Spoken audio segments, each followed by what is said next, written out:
हम यहां 10:30 बजे पहुंचने वाले थे, लेकिन आपको तो पता है कि अभी बीजेपी में क्या चल रहा है, देश में क्या चल रहा है।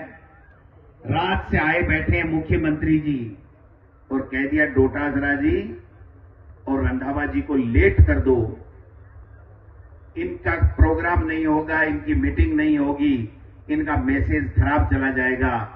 लेकिन उनको ये पता नहीं कि ये आदिवासी हैं, ये अंग्रेजों के सामने भी नहीं झुके, प्राणों को बलि देकर के, प्राण न्योछावर करके भी देश को आजाद कराया। ये इस बांसवाड़ा डूंगरपुर को भी बीजेपी से आजाद करा के छोड़ेंगे, आजाद करा के छोड़ेंगे, ये मैं कहना चाहता हूं। ज्यादा लंबी चौड़ी बात नहीं करूंगा। देश के प्रधानमंत्री ने ये ठान लिया है कि भारतीय जनता पार्टी का अगर तीसरी बार राज देश में आ गया तो न तो आदिवासी बचेगा, न ये देश बचेगा, न ये लोकतंत्र बचेगा और न बाबा साहब का दिया हुआ संविधान बचेगा। ये तय कर लिया देश के प्रधानमंत्री ने। और आपने देखा हुआ कि वो जिस प्रकार का भाषण देने लगे पहले फेज में, उनकी हवा उड़ गई। वो 102 में से जहां अधिकतर सीटें अपनी मांग रहे थे, 30 सीटें भी उनकी आने वाली नहीं है।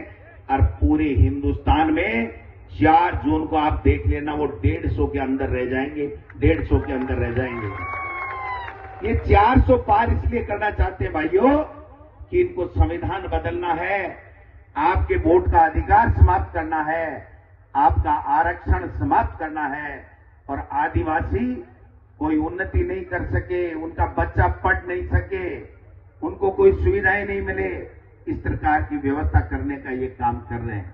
इसलिए हम लोग आज स्पेशल चला के हमने कहा नहीं आना है, क्योंकि एक भ्रांति फैला रखी है कि साहब पता नहीं कांग्रेस में क्या है, क्या हुआ, क्या नहीं हुआ।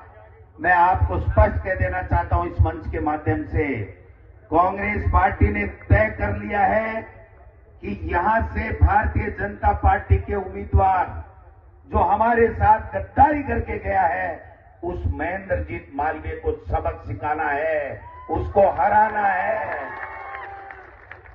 क्योंकि जिस व्यक्ति को सरपंच बनाया, पता नहीं क्या क्या बनाया, एमएलए बनाया, मंत्री बनाया है, और वो आज हमको आंख दिखा रहा है और भारतीय जनता पार्टी को गालियां देता था। कल तक वो उसकी गोद में जाकर के बैठ गया और अपनी मां के साथ में उससे गद्दारी की, अपनी पार्टी के साथ में उसने गद्दारी की है।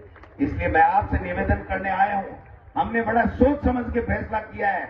मैं मेरे कांग्रेस पार्टी के तमाम कार्यकर्ताओं, तमाम नेताओं से आग्रह करना चाहता हूं, ये चुनाव ये केवल कांग्रेस, बीजेपी, अब बाप पार्टी का चुनाव नहीं है, ये देश का चुनाव है।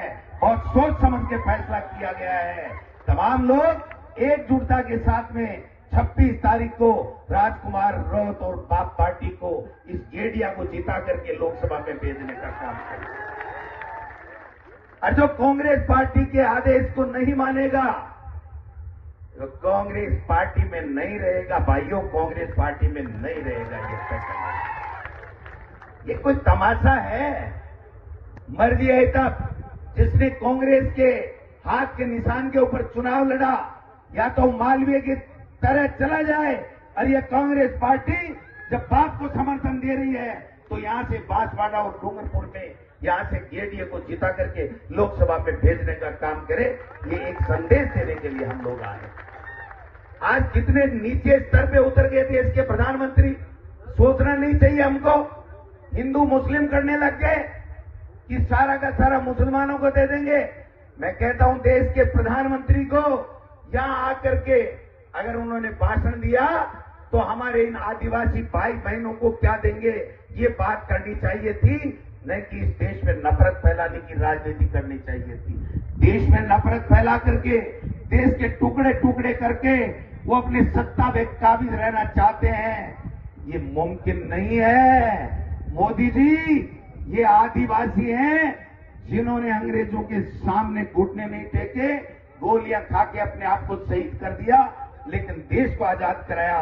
उसी तरीके से 26 तारीख को भाई लोगों गेड़िए के निशान के ऊपर तमाम कांग्रेस और बाप के तमाम कार्यकर्ता नीले बटन को दबा करके राजकुमार रोज को यहां से लोकसभा में भेजने का काम करेंगे। ज्यादा लंबी चौड़ी बात की जरूरत नहीं है।